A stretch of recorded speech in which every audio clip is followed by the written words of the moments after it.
Mission 2018 के चलते कांग्रेस दिनों दिन आक्रामक होती नजर आ रही है।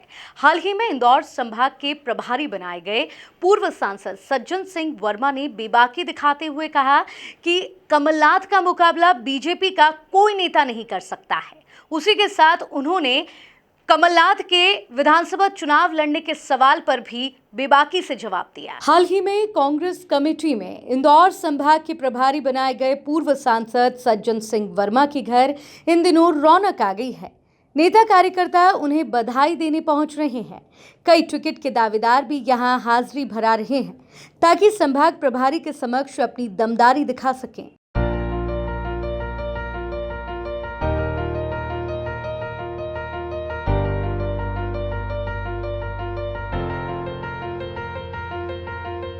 कार्यकर्ता एक दूसरे को मिठाइयां खिलाकर अपने नेता का भी जोरदार स्वागत कर रहे हैं और उन्हें मिली नई जिम्मेदारी को लेकर उत्साहित हैं। कांग्रेस में एक बार फिर सियासी ऊर्जा दिखाई दे रही है। कारण भी साफ है। पूर्व सांसद और कांग्रेस पार्टी के राष्ट्रीय सचिव सज्जन सिंह वर्मा अब इंदौर संभाग की पूरी जिम्मेदारी देखने वाले हैं।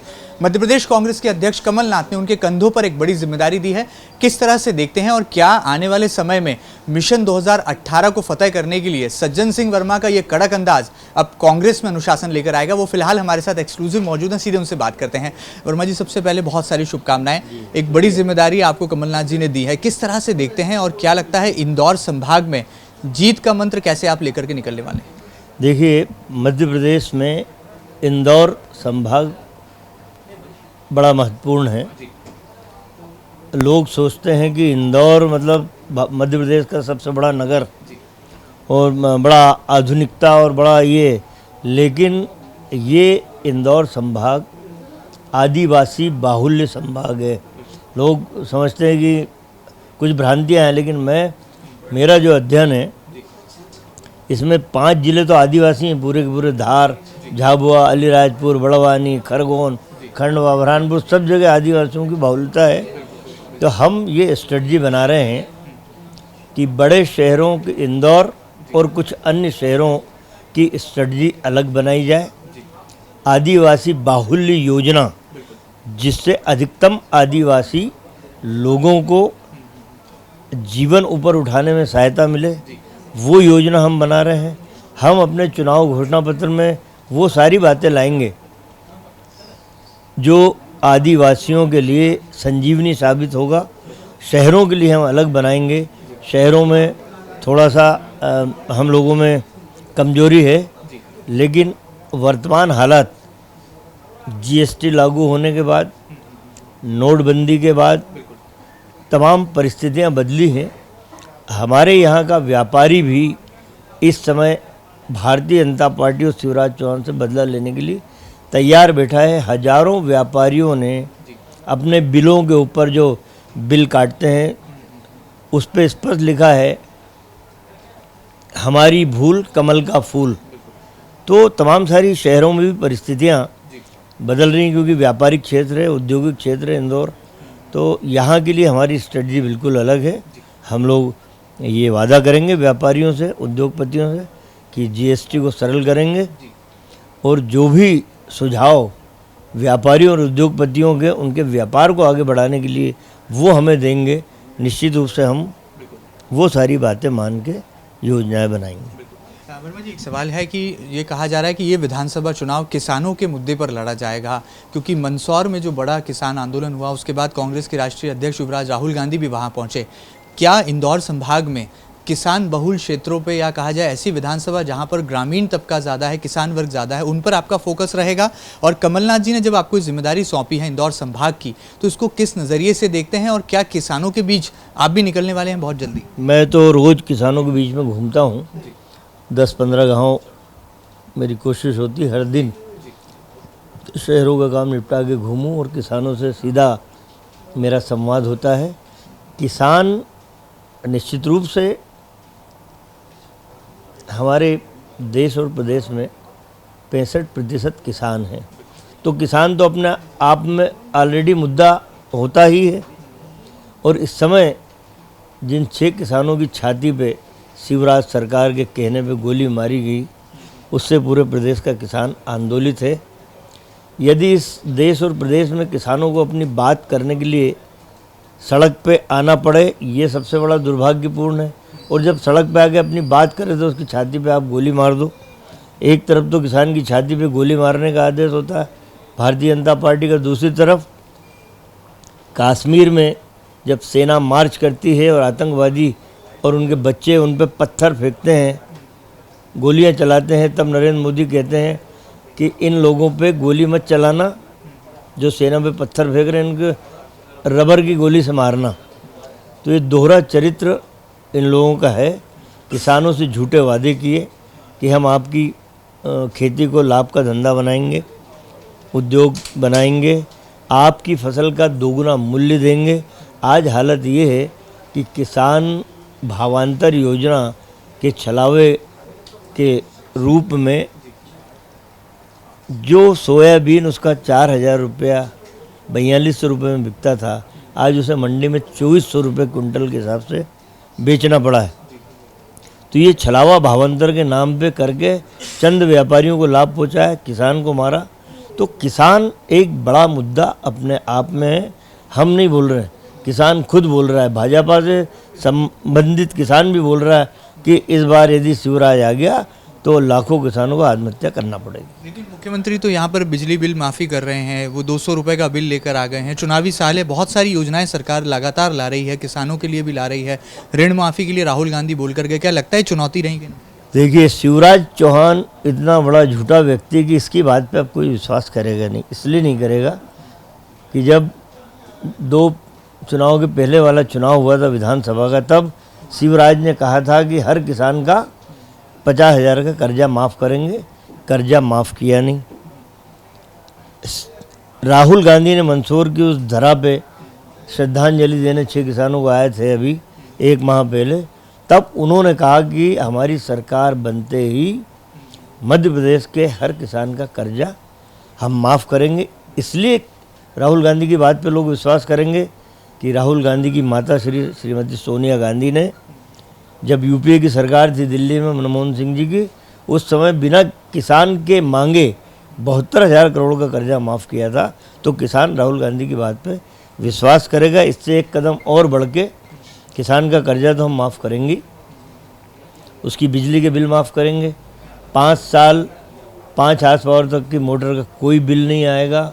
लाखों किसानों पे शिवराज ने जो प्रकरण लगाए हैं बिजली के, जेल में डाला है, वो लाखों किसानों के प्रकरण वापस होंगे। बात शिवराज चौहान की है कि उनने माफ़ी योजना की बात की। आज 1.5 लाख करोड़ के कर्जे में मध्य प्रदेश की सरकार है। हमने जब छोड़े ये 35,000 करोड़ का कर्जा था, आज उधार ले लेके 1.5 लाख करोड़ के कर्जे में शिवराज ने, आज शिवराज की सरकार का खजाना खाली है। जो आप गरीब लोगों के बिल माफ़ कर रहे हो, हम उसको अप्रिशिएट करते हैं, अच्छी योजना है। लेकिन जब आपके खजाने में पैसा है नहीं तो उन बिजली कंपनियों को आप पैसा कहाँ से ला के दोगे? बिजली कंपनियों ने मांग चालू कर दी है। ऐसे ही एक उदाहरण और दे रहा हूँ कि खजाना खाली है। 7वें वेतनमान के लिए मध्य प्रदेश की सरकार ने, शिवराज ने अपने कर्मचारियों को कहा था कि हम 7वें वेतनमान का भी 4-5 दिन पहले उनके खाते में 7वें वेतनमान का बढ़ा हुआ पैसा आना था। वो पैसा लगभग 1500 करोड़ है, वो आज तक नहीं आया। तो वो सारे कर्मचारी फिर आंदोलन की राह पे घोषणा कर देता है, पर खजाना खाली है। उसी तरह बिजली की योजना का भी हश्र होना। तो तमाम योजनाएं सिर्फ चुनाव के वोट कमाने के लिए, जिसे इस प्रदेश का गरीब, किसान, मजदूर और व्यापारी सब समझ रहा है। ये तो हुई आरोप प्रत्यारोप की बात, थी कांग्रेस पार्टी की बात कर लें। अब आपके कंधों पर इंदौर संभाग की जिम्मेदारी है। कई ऐसी विधानसभाएं हैं जहां पर 5-5, 4-4 प्रत्याशी हैं, उम्मीदवार हैं, दावेदार हैं जो अपना दावा लगा रहे हैं। ऐसे में टिकट को फाइनल करना एक बहुत बड़ा चैलेंज होगा कांग्रेस पार्टी के लिए, और हमेशा से देखा गया है कि कांग्रेसी को कांग्रेसी ही हराता है। इससे कैसे पार पाएंगे आप? देखिए, समन्वय के लिए मध्य प्रदेश स्तर की कमेटी, इसके दिग्विजय सिंह जी अध्यक्ष हैं, हर जिले में जा रहे हैं। दूसरी तरफ माननीय ज्योतिरादित्य सिंधिया जी का दौरा भी बन चुका है।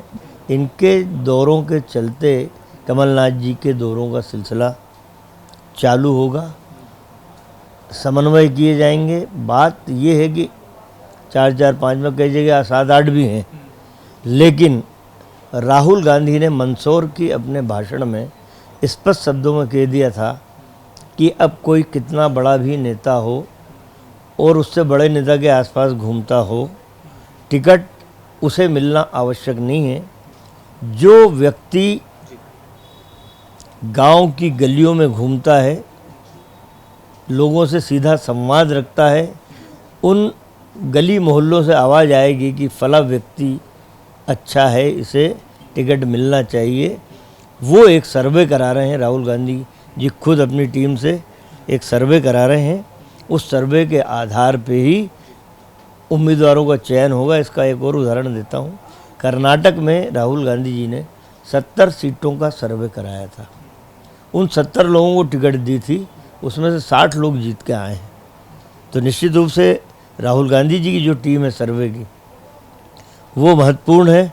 तो हम ये समझा रहे हैं अपने कार्यकर्ता साथियों को जो टिकट मांग रहे हैं कि अब गली और मोहल्लों में आम आदमी से आपको जीवित संपर्क रखना पड़ेगा। यदि वो कहेगा कि हाँ ये व्यक्ति जीत सकता है, राहुल गांधी उसे ही टिकट देंगे। क्या आपने कोई फार्मूला तय किया है, क्योंकि लगातार आप संभाग में जब निकलेंगे तो कई ऐसे उम्मीदवार दावेदार होंगे जो आपके सामने भी आएंगे, आवेदन देंगे, निवेदन देंगे, उनकी बात कैसे कमलनाथ तक पहुंचेगी? और क्या लगता है कांग्रेस आलाकमान का ये फार्मूला मिशन 2018 में क्या रंग दिखाएगा? क्या लगता है सत्ता के निकट है कांग्रेस पार्टी? मैं अभी हाल ही में विदिशा जिले का दौरा करके आया हूँ और अपने भाषण में हम लोग बड़े ईमानदारी के साथ इन बातों को बताते हैं और उन नेताओं के गले उतर भी रहा है। इससे एक फ़ायदा हमारा ये हो रहा है कि जो हमारा टिकटार्थी है, जो टिकट मांग रहा है, वजनदार है, वो गांव की तरफ निकल पड़ा है, गली मोहल्लों की तरफ निकल पड़ा है कि नहीं। यदि राहुल गांधी का सर्वे हो तो हम उसमें फिट बैठे, जनता खुद कहे कि फला व्यक्ति ठीक है। मैं दमोह वगैरह भी होके आया हूँ, अभी कटनी होके आया हूँ, सारी जगह ये बात मैंने कही है और सारे लोग उस बात को मान रहे हैं कि हाँ ये बिल्कुल सही फार्मूला है। उन्होंने खुद कहा उम्मीदवारों ने कि ऑब्जर्वर भेजना बंद कर दीजिए। आप ऑब्जर्वर भेजने से कोई 200 लोग ला रहा है, कोई 150 लोग जिंदाबाद मुर्दाबाद, तो इससे दुश्मनी और बढ़ती है। गुप्त सर्वे हो जाए, जिस व्यक्ति का नाम आएगा हम सहर्ष स्वीकार कर लेंगे और सारे लोग मिलकर उसकी मदद करेंगे। एक आखिर में किस तरह से आपको लगता है कांग्रेस पार्टी इस चुनाव में जो है रंग दिखाने वाली है, और क्या लगता है वाकई में अब कमलनाथ जी को जब कमान मिली है तो क्या ऊर्जा आई है, और अब जब आपके कंधों पर इंदौर संभाग की जवाबदारी है तो इसको किस नज़रिए से देखा जाए? देखिए, कमलनाथ जी के बनने के बाद सबसे ज़्यादा संकट में यदि कोई व्यक्ति है उसका नाम है शिवराज सिंह चौहान। इतना घबराया हुआ है ये व्यक्ति कि अभी पिछले 1-1.5 महीनों से उल्टे सीधे निर्णय हो रहे हैं जिससे जनता को कोई लाभ नहीं हो रहा है, पसीना पसीना है। कमलनाथ के बारे में अधिकारी भी जानते हैं कि एक बहुत साफ़ सुथरा प्रशासन देने वाला व्यक्ति है, कोई अनुचित दबाव नहीं होता। जनता इसलिए विश्वास कर रही है कि ये गुजरात मॉडल तो फेल है मोदी का। कमलनाथ ने कहा है प्रदेश की जनता से कि यदि देखना है तो छिंदवाड़ा मॉडल देखिए, जहाँ से मैं 9 बार चुनाव जीत के आया हूँ लोकसभा का। मैं आपको फ्री भेजने की व्यवस्था करता हूँ छिंदवाड़ा, आप वहाँ गली मोहल्ले गांव हो के आइए, और लगे आपको कि कमलनाथ ने छिंदवाड़ा मॉडल सही कहा है तब आप कांग्रेस को वोट देना।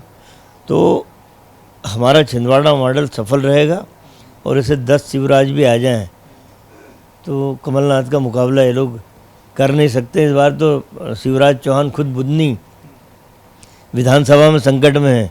ये व्यक्ति फिर 2 जगह से चुनाव लड़ेगा, ये आए आपको घोषणा करके दे रहा हूँ मैं, बुधनी से और एक और कोई सीट विदिशा की कहीं से भी, ये दो जगह से इसे लड़ना पड़ेगा। कमलनाथ जी कहाँ से चुनाव लड़ने वाले? कमलनाथ जी कोई चुनाव नहीं लड़ रहे, वो सांसद हैं, सांसद रहेंगे। हाईकमान कहेगा विधानसभा चुनाव के बाद, तो जो भी चुनाव के लिए वो कहेंगे वो लड़ेंगे। अभी विधानसभा का चुनाव कमलनाथ नहीं लड़ रहे। तो चलिए, यहाँ पर कहीं ना कहीं एक बड़ी ये खबर है कि फिलहाल कमलनाथ जो है विधानसभा चुनाव में जरूर नजर नहीं आएंगे, लेकिन नेतृत्व उनका होगा, पार्टी की रीति और नीति वो तय करेंगे। और रही बात इंदौर संभाग की, तो यहाँ पर मुख्य भूमिका में नजर आएंगे कांग्रेस के पूर्व सांसद श्री सज्जन सिंह वर्मा। देखने वाली बात है कि एक अनार कई बीमार हैं कांग्रेस में और कई सारे टिकटार्थी हैं। देखना होगा कि कांग्रेस किस तरह से जीतने वाले उम्मीदवार पर अपनी मोहर लगाती है। फिलहाल कैमरा पर्सन अरुण यादव के साथ महेंद्र सिंह, MP न्यूज इंदौर।